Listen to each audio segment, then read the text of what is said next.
After his science project is sabotaged by a mysterious man, an orphaned genius must team up with a boy from the future to face a bizarre threat. Today we're going to recap the story of the 2007 movie, Meet the Robinsons. One rainy night, a woman leaves her baby on the doorstep of the orphanage and it is taken in by the caretaker, called Mildred. The baby is named Louis and, at the age of 12, becomes an aspiring inventor who shares a room with his baseball fanatic roommate, Goob. That day, a couple is coming to meet Louis for a possible adoption. During the interview, the boy shows them his new invention, a machine that pours jam and peanut butter on bread. However, the invention malfunctions and spreads jam and cream all over the room, including on the couple. To make matters worse, the man is allergic to peanuts and his face begins to swell, but his wife injects him with an anti-allergic drug, saving his life. The two then leave, not wanting to adopt Louis as their son. Faced with yet another rejection, he goes to the roof of the orphanage. When she gets there, Mildred tries to console the boy, but he tells her that no one wants to adopt him, not even his mother wanted him. She rebukes him, saying that his mother wanted him, but maybe she just couldn't afford to raise him. This inspires the boy to create an invention to find her, but as there is no information about her whereabouts, he decides to look in the only possible place, in his mind. Louis then went on to study and research everything possible about the human brain in order to create his invention. All this effort guarantees him an invitation to the school science fair, but it also ends up affecting his friend, Goob, who hasn't been able to sleep properly because of his roommate's late nights. When the day of the science fair arrives, Louis is ready to take his invention, but Mildred tells him that his new foster parents are there to meet him.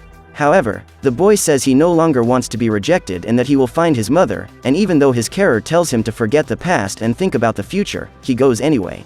At the science fair, the school's teachers will be the judges, the physical trainer who owns the court and a hyperactive scientist who works for the company organizing the fair.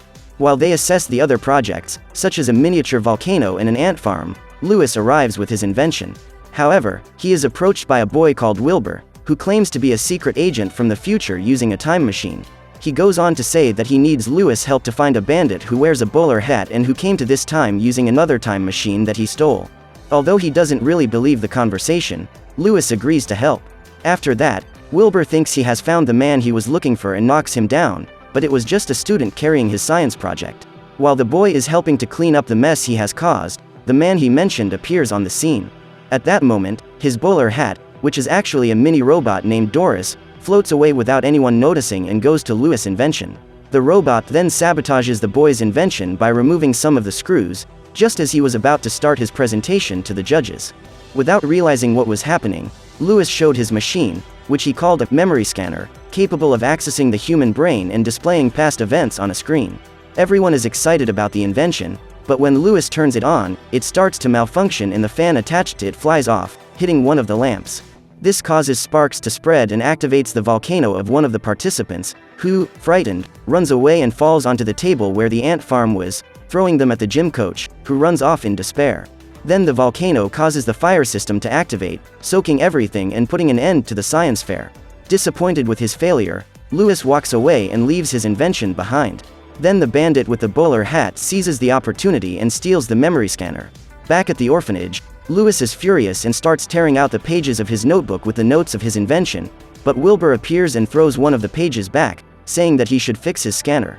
The boy doesn't care anymore, because everything he invents turns out to be a failure. Wilbur then proposes a deal. If he proves that he came from the future, Louis must go back to the science fair and fix the memory scanner. Without taking it too seriously, he agrees and Wilbur pushes him out of the building, which leaves Louis desperate, but before he falls, he is stopped by an invisible wall. In fact, the boy fell into Wilbur's time machine, a ship with the ability to camouflage itself. The two then set off on a journey into the future. When they get there, they find a high-tech world where people move around with bubbles and buildings are lifted up automatically. Seeing how incredible the future is, Louis decides to stay there and use the time machine to find his mother in the past. Wilbur, however, insists that he needs to go back in time and fix the memory scanner. They then start fighting for control of the time machine, but in the confusion, they end up breaking the steering wheel and making a forced landing in a grassy field. Fortunately, neither of them was hurt, but the ship was seriously damaged. With no choice, they both agree to fix the time machine, but on the condition that Wilbur takes Louis back in time to meet his mother. Meanwhile, in the present, the bowler hat guy takes the memory scanner to a technology company called Inventco. After getting an appointment with the board, the man tries to present Louis' experiment as his own, even though he doesn't even know what it's for. The bowler hat robot even tries to give him directions through the window of the room, but the head of the company closes the curtains and only gives him 2 minutes for the presentation. As expected, the crook can't even get the machine started, and when his time runs out, he is thrown out of the company, along with the failed invention. The man then talks to the robot hat, and the only alternative is to capture the scanner's creator, Louis. Back in the future, the kids are taking the time machine to the Wilbur house, and when they get there, they find the family robot, Carl. However, when he sees Louis, the robot despairs and leaves in a tube-shaped elevator. Wilbur then puts a fruit hat on Louis, as his hair might give away that he came from the past. The boy asks why, but Wilbur doesn't answer and says he's going to get the schematic of the time machine so they can start the repairs, and goes up in the elevator, telling his friend to wait in the workshop. However, Louis ends up in the other elevator and is taken to the garden of a mansion. When he arrives at the door, 2 twin brothers appear in vases, each asking him to ring the doorbell on their respective side. But when he touches one of them, horns play a song and a giant octopus emerges from the door. In another room of the house, Wilbur and the robot discuss the plan to get Louis to fix the time machine, recover the one stolen by the bowler hat guy, and take the boy back to the science fair so he can fix the memory scanner. But if this plan fails, the robot assumes that Wilbur will cease to exist. The boy then asks him to give him the blueprints for the time machine and heads back to the workshop. Meanwhile, Louis is running away from the octopus and comes across a gentleman with a face drawn on the back of his head. He then says he's digging up the garden in search of his teeth and asks the boy for help, but he says he has to find Wilbur in the workshop. The old man then says he knows a shortcut to get there, but the two end up in the living room, where they find a girl racing her giant toy train against a guy serving as a cannonball.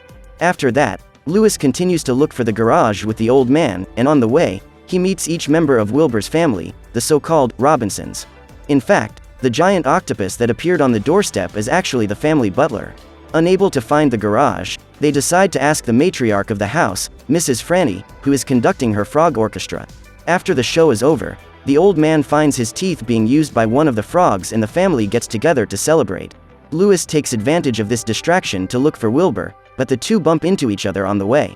Wilbur then questions Louis, but he explains that he has met all the Robinsons, and that no one suspects that he came from the past.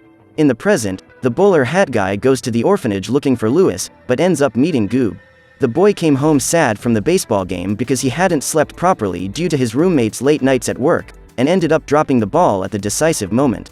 Moved by Goob's story, the bandit tries to console him, advising him to turn all his sadness into hatred. He also asks where Louis is, and the boy tells him that he'll probably find him on the roof of the orphanage. When they get there, the man in his bowler hat realize that they won't find Louis, but Doris scans the environment and realizes that the boy has traveled to the future, and they decide to go there too. Meanwhile, in the workshop, Louis wonders if they'll be able to fix the machine, and Wilbur just tells him to get on with it, as that's the motto of his father, Cornelius. It was thanks to this that he was able to achieve great things, such as creating a technology company, inventing all kinds of things that would be used in the future. As Wilbur himself says, the vast majority of his father's inventions failed, but by never giving up, he achieved great success, including creating 2 time machines, the one Louis is repairing and the other taken by the bowler hat guy. This motivates Louis to go ahead and resume repairing the time machine, but when they go to test it, it doesn't work. This leaves the boy frustrated once again, but just then, Wilbur's mother calls them both in for dinner. Outside the house, the villain arrives from the future and keeps an eye on the kids, while the Doris hat manages to enter the house. At the table, the robot Carl delivers plates of macaroni and meatballs for dinner. At this point, all the members of the Robinson family are interested in knowing more about Louis, and even ask him to take off his cap and make himself more comfortable. But before they can do that and the boy's identity is revealed, Wilbur shoots a meatball at his uncle, who thinks it was Franny, which causes a food fight. When the fight is over, Carl brings out a peanut butter and jelly machine to put on the toast, which is very similar to the one Louis created in the past. However, just like the other time, it also has the same defect. Wilbur sees an opportunity to motivate Louis and asks him to fix it. Meanwhile, the bowler hat guy uses a mini version of Doris to control one of Franny's frogs. He then sends the animal to capture Louis, but when he gets to the room, he realizes that it wasn't his master's plan, as he doesn't have the strength to catch the boy. Louis then adjusts the jam machine, but it, just as before, pours jam and cream everywhere. The boy apologizes, but everyone congratulates him, saying that failure leads you to learn something and improve, while success teaches you nothing. What's more, when failure strikes, everyone in the Robinson family follows Cornelius' advice: move on. This makes Louis feel welcome, and he even wants to be part of the family. Upon hearing this, Franny asks Wilbur about Louis' family, and he tells her that the boy is an orphan, leaving his mother touched. However, the moment of excitement is interrupted by the appearance of a Tyrannosaurus Rex, who has been brought in by the bowler hat guy using the time machine and who is controlling the dinosaur using the mini hat he had used on the frog. At that moment, the dinosaur swallows Louis, but the bandit tells him that he can't eliminate it, only capture it. At this point, the Robinson family helps the boy escape, with each of them using their skills to stop the monster. Louis then runs away, but is cornered by the Tyrannosaurus. Fortunately, due to the creature's small arms, it can't catch the boy. Wilbur jumps in to help, but is swallowed by the dinosaur, but Louis, using a shovel and the bouncy grass in the garden, jumps into the monster's mouth and stops it from devouring his friend. Fortunately, his uncle's meatball cannon was stuck in the dinosaur's teeth, and Wilbur uses it to fire a meatball at the monster's mind-controlling hat, saving everyone. With the danger over, Franny hugs and kisses Wilbur, relieved that he's okay, while Louis celebrates his victory and accidentally calls her his mother. This makes her emotional and she proposes adopting the boy as a Robinson. However, knowing the consequences, Wilbur takes off Louis' cap, which leads the family to discover the boy's real identity. Knowing the danger his stay in the future represents, Franny asks Louis to go home. Although saddened by this decision, he asks Wilbur to at least take him back in time to meet his mother, as he promised. However, Wilbur unwittingly reveals that the promise was false, leaving his friend devastated. Louis leaves, but is approached by the bowler hat guy, who offers him a deal. If the boy fixes the memory scanner and teaches him how to use it, he will take him back to his mother. Louis agrees and goes with him, even though Wilbur tries to stop him. The two end up in a dark room in an abandoned building and the boy fixes the machine. However, the bowler hat guy doesn't keep his word and tells Doris to arrest him. The boy asks why he is doing this, and then the mysterious man reveals that Louis is going to create the future that condemned him to a tragic life. More precisely, the boy will be Cornelius, the genius inventor of the Robinson family and Wilbur's father. Even so, the boy doesn't understand what this has to do with the villain, so he turns on the light in the room, revealing that they are in Louis' old room, or rather, the room they used to share. After that, the man removes his black cape, revealing a baseball uniform underneath, and then his identity is revealed. The bowler hat guy is the future version of Goob, Louis' classmate at the orphanage. He tells him that because Louis created the memory scanner, it resulted in Goob not sleeping properly and getting sleepy during the baseball game, leading to the team losing and his teammates blaming Goob for it. This made him extremely angry as a child, withdrawing from everything and everyone and blaming his failure on this tragic event in his past. After becoming an adult, Goob tried to destroy everything Louis had created, and ended up meeting Doris, the bowler-hatted robot who was actually Louis' creation that failed. The idea was for it to be a helper hat for everyday activities, but its evil artificial intelligence turned it into a dangerous machine capable of controlling all of humanity. The robot was then disabled, but managed to escape and found Goob, with both sharing the same hatred for Louis and planning to take revenge on him. The pair took advantage of Wilbur's carelessness and stole the time machine from the garage in order to go back in time and prevent Louis from creating the memory scanner. After hearing the whole story, Louis apologizes, but also says that Goob is to blame for letting himself become obsessed with the past instead of moving on. Even so, the villain won't accept the excuses and decides to return to the past with the memory scanner and present the Inventco company once again, in order to have the success and recognition he never received. Fortunately, Wilbur and Carl arrive just then and manage to rescue Louis, but Doris attacks the robot, takes the memory scanner and returns with Goob to the past. By altering the timeline, Wilbur's existence is compromised and the boy is pulled into the sky in a time rift. Willing to save his friend and future son, Louis returns to the Robinsons' house, but finds the place empty, dark and with its memory scanner switched on. In it, images from the past begin to appear, showing Goob succeeding with Louis' invention and also suggesting the mass production of robot hats just like Doris. However, this creation not only dominated humanity, but ended up betraying Goob and attacking him. After that, the Robinson family appears, being controlled by bowler hats and going to capture Louis on Doris' orders. Luckily, Louis manages to get into the time machine and, at the last minute, fixes it and escapes. But when he gets out, what he finds is a dystopian future, dominated by the machines created by Doris. Louis is being chased by hundreds of bowler hats, until he is cornered in a tunnel. The boy then decides to use the time machine to go back in time, just as Goob is signing the contract to sell the memory scanner. The boy then tells Goob that Doris is only using him, but that she plans to betray him. The hat robot then tries to attack the boy, but he tells him that he will never create her, so that Doris will cease to exist forever. Louis then takes Goob back to the future, where the two witness everything returning to normal, including Wilbur, who has had his existence restored. The boy barely has time to celebrate, as next to Louis, he sees the bowler hat guy and attacks him, but his future father says it's all right and asks for Goob to be adopted as a Robinson. Wilbur didn't agree at first, but changed his mind, but Goob had gone into hiding, leaving only his notebook. Then the Robinsons appear free of Doris' control, celebrating that Louis is well. But from inside the house, a male voice says that the time machines are not in the lab. The man then appears and it's the adult version of Louis from the future, Cornelius, who, on meeting his past self, understands everything that has happened, with his wife showing that it was their son Wilbur who was responsible for the mess. Afterwards, Cornelius shows his child version the laboratory he has built, with all his inventions, including his old memory scanner. The boy is happy with what he will become and his future self tells him that all he has to do is make the right decisions and move forward to create his own destiny. The boy then asks if they will at least meet his real mother, but Cornelius only replies that he will have to go back to the science fair to find out for himself. Louis then says goodbye to everyone and returns with Wilbur in the time machine, but instead of the science fair, the boy decides to keep his promise and takes him back in time. Arriving there, Louis witnesses the moment his mother left him at the orphanage. The boy tries to get close to his mother, but realizing the risks this could have on his future, he gives up at the last minute. When his mother leaves, Louis knocks on the door so that Mildred can find him and take him into the orphanage.